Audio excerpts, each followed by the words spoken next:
বাবা সাহেব আম্বেদকাৰৰ সন্দৰ্ভত দেশৰ গৃহমন্ত্ৰী অমিত শ্বাহৰ বিতৰ্কিত মন্তব্যক লৈ বিতৰ্ক বন্ধ হোৱা দেখা যোৱা নাই। বিৰোধীৰ দিনে দিনে খং বাঢ়ি আছে। উত্তৰ প্ৰদেশ, বিহাৰ, হাৰিয়ানা, মধ্যপ্ৰদেশ হওক বা বিৰোধীয়ে ইয়াক এটা ডাঙৰ বিষয় কৰি তুলিছে। সমান্তৰালভাৱে ভাৰত খোদো অভিযান চলি আছে। হয়, আপুনি ঠিকেই শুনিছে, ভাৰত খোদো অভিযান। ক'ৰবাত নলা খনন চলি আছে, কানপুৰত বন্ধ মন্দিৰ খোলা হৈছে আৰু বিষয়টো তাত ৰৈ নাযায়।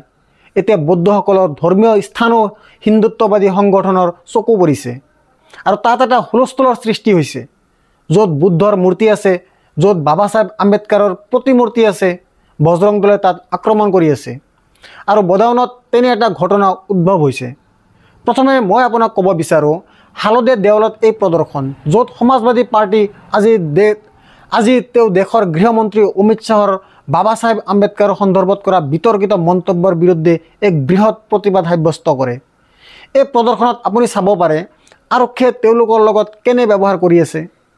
এজন শ্ৰমিকক উঠাই এখন ট্ৰাকত পেলাই দিয়া হৈছে। মই বিচাৰোঁ আপুনি গোটেই ভিডিঅ'টো চাওক।